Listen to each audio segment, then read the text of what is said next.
The Princess of Wales has issued a message in a 3-minute video montage announcing that she has completed her chemotherapy treatment. She has spoken of the tough journey that she and her family have been on and the new perspective she has gained. Her path to healing and full recovery is long, and she will continue to take each day as it comes, looking forward to undertaking work engagements when she can. She enters this phase of recovery with a renewed sense of hope and appreciation for her life. This montage was released after today's short broadcast was completed, so I have not had time to digest it as yet. I am not quite sure how I feel about it. It should go without saying that it is splendid to hear the hopeful news, and the images are moving and very candid.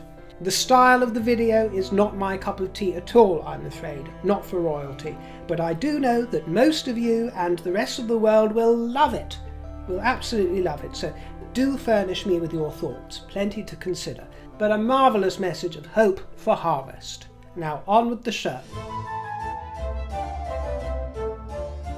Welcome to the broadcast, everybody. Queen Camilla has been sending us signals to let us know that she is a basketeer, in receipt of a delicious fruit basket, full of juicy treats and delights, and this week marks 2 years a king for her husband, His Majesty King Charles III, who attended Sunday service at Craithie Kirk with Queen Camilla, in red and green tartan, finessed with a colourful feather for panache. Scotland's First Minister, John Swinney, was also in attendance, chauffeured by the King's equerry. The service included prayers and reflection in memory of Queen Elizabeth II, marking the 2nd anniversary of her death. Can you believe it, my dears? 2 years it's been since that fateful day, and we remember it so well, and we've shared so many times together since then, but 2 whole years has just flown by. And within that 2-year frame, His Majesty has grappled with the bereavement of losing his mother, his new status as King of 15 realms, head of state and head of Commonwealth, a cancer diagnosis for himself and his beloved daughter-in-law, with all the therapies and treatments that this involves, plus the publication of his second son's toxic memoir, surely a betrayal to cut one to the quick. Well, there is no doubt in my mind that His Majesty must be praised for his flawless devotion to duty and service in the face of so many trials as he fast approaches the age of 76 and the dawn of his winter season. To mark Accession Day, there was a glorious 41-gun salute this morning by the King's troop at Hyde Park, which gave the birds a fright, I can tell you. They were squawking and fluttering all over the place. His Majesty's silky knees were on display over the weekend. I don't think I've ever noticed until recently just how silky those knees of his are, our King Cozy Socks. Beautiful, aren't they? They put a lot of ladies' legs to shame. I mean, he's got fabulous masculine legs, of course. Always has had great legs, being a polo player and very athletic throughout his life, but those fabulous silky knees, wonderful to see them on display over the weekend at the Braemar Games, with peals of laughter and much merrymaking, together with his consort and friends and competitors at the occasion. There was the shot put, the tug of war, and the caber toss. This sporting spectacle, rooted in Scottish tradition, is a favourite of the royal family, and it takes place on the first Saturday of September. There were lovies dotted all over the place. Dame Judi Dench and Stephen Fry rocked up to join in the gaiety, and the whispers are that the King has responded positively to his treatment, with Queen Camilla telling her associates at the Dyson Cancer Centre that he is doing very well. And Queen Camilla was wearing Fiona Clare, featuring Amherst blue silk satin from Liberty, and a Philip Tracy hat.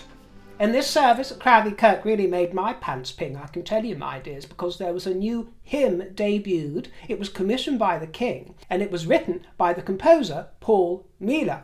And Paul Meala, if you might know, was intimately involved with the coronation, compositions for that. He composed for the Wales wedding. He's composed much material for royals over the years. And the reason that I got to know about him, and the reason that he has watched this very broadcast, is through you. Yes, one of my dear basketeers contacted me quite a long time ago now. She's been intimately and personally involved and connected to him throughout his life, and she very kindly drew his attention to my broadcast some time ago. And he's a wonderful man, very talented, very spiritual bloke as well, very spiritual bloke. And his composition is called Craithie, after Craithie Kirk, obviously. And this new hymn tune, sung to the words of Come Thy Font of Every Blessing, made its debut on last night's Songs of Praise special, Craithie Kirk, Mountains of Majesty. And this is the first time that Craithie Kirk has actually hosted the TV show Songs of Praise, so it's a cosy and musical affair, and it was Queen Victoria who first worshipped at the church in 1848.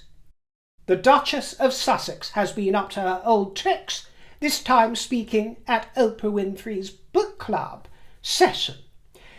This was at the Godmother's bookstore in Summerland. It's always summer in Meghan's land, isn't it? This is just a stone's throw away from her lair at the chateau of the Riven Rock.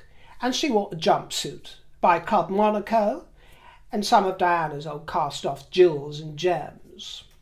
Probably the costume stuff that William didn't want. Anyway, she was one of several speakers, including astrologists and psychic mediums, at Godmother's grand opening weekend.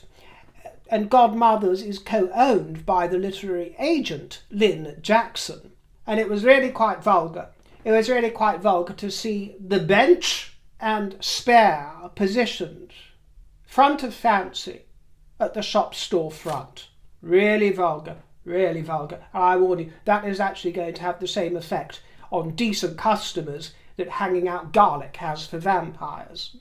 So mark my words, woe betide. And watch it, this seat is reserved, this throne is reserved, this director's chair is reserved for the Duchess, Oprah's new bestie. Actually, don't tell anybody, just between us, but I am actually Oprah's mentor. Yes, I am. Yes, I am. I taught that dusty old white Queen Liz a thing or two. And I'm going to school this upstart, this Oprah. Yeah, I'm going to tell her. I may be the spunky ingenue in town. I might be the young entrepreneur.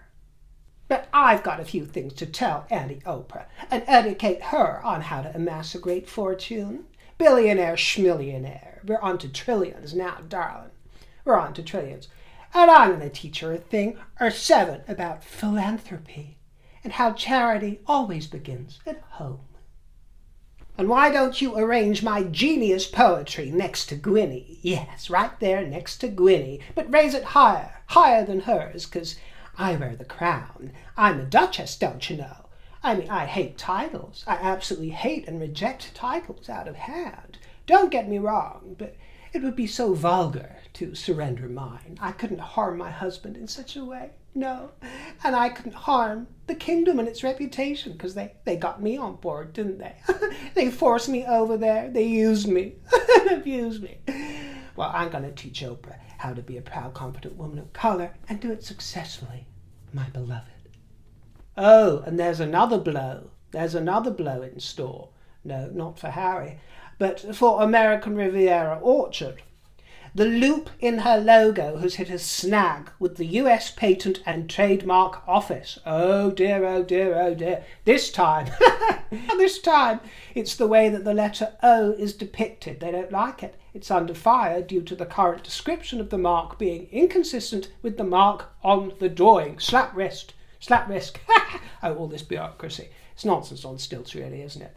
But there we go. This is inaccurate and must be amended to be accurate and identify only those literal and design elements appearing in the mark. So you've been told, Meghan, my dear, maybe she's been confusing her O with Oprah's O.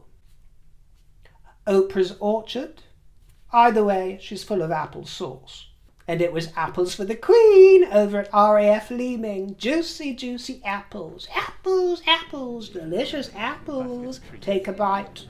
But actually it was this photograph that stole all the attention of the press during the Queen's visit to RAF Leeming in North Yorkshire in her role as Honorary Air Commodore to meet service personnel and their families. Now, this photograph was supposed to be humorous and amusing, but apart from wishing that she'd pulled on a headscarf, I actually loved the look of this upswept coiffure in icy white. I think it looks absolutely fabulous. Slightly rock and roll, but the potential to be incredibly chic and stylish. And no, I'm not pulling your leg, I really mean it. I think it looks divine and fashion forward. Her Majesty met with squadron members who train RAF and Qatari pilots on Hawk jets and members of 90 Signals, the communications and cyber defence experts and drone teams. She was awarded a medallion by the pilots and visited a wellness area with allotments, coops and beehives, all rescued chickens. You've got some competition, Meghan, from the Queen. That never stops you though, does it? As you can see, the kiddies and the families are absolutely thrilled. Everybody loves Queen Camilla. And it was especially lovely to see her read harvest tidings and poetry. And there were vegetables on display, as I say, this wonderful basket of treats, as it was called. All the fun of the harvest fair, cauliflower fluffy and cabbages green, strawberries sweeter than any I've seen. Oh, to be a basketeer at autumn time. Wonderful. And actually, if you are a basketeer and you happen to live in anywhere near Watertown, New York, then on Saturday the 14th of September there is a Victorian craft fair with the involvement of a basketeer by the name of Baylor Sailor, who said, "I live in northern NY. I manage a local history page on Instagram called Baylor's Watertown and Beyond. I love history, especially British history, which is what led me to your channel. Wishing you a great rest of summer. Fall is just around the corner." She wrote this a couple of weeks ago. Well, it's almost here now, my dear. It's more or less here, so, which is fabulous news for all of us. And I wish you lots of luck with your Victorian craft fair. And if anybody's in the area, I expect you can pop down. There were glimpses of the late Queen's great-grandchildren, Lena and Lucas and Mia, at the Burley horse trials over the weekend. Lena and Lucas, who were play fighting while Mummy was on the racecourse riding class affair. And Daddy Mike separated the tearaway twosome. They were certainly giving him the runaround. Mia joined the gang a little later on and was spotted wearing a small silver Apple Air tag attached to her shorts. Apparently, these gadgets are designed to help owners keep track of valuables. The Duke and Duchess of Edinburgh continued supporting Team GB with their attendance at the Paralympic Village, and a message from the King was issued saying, "As this wonderful summer of sport comes to a close in Paris, my wife joins me in sending our heartfelt congratulations to the Paralympian athletes from Great Britain and Northern Ireland and from across the whole Commonwealth for their numerous successes at this year's Games. Charles R." Thank you for keeping me in the pink, and I look forward to seeing you next time. Ta-ra, my dears. Have a nice evening, and toodle pip.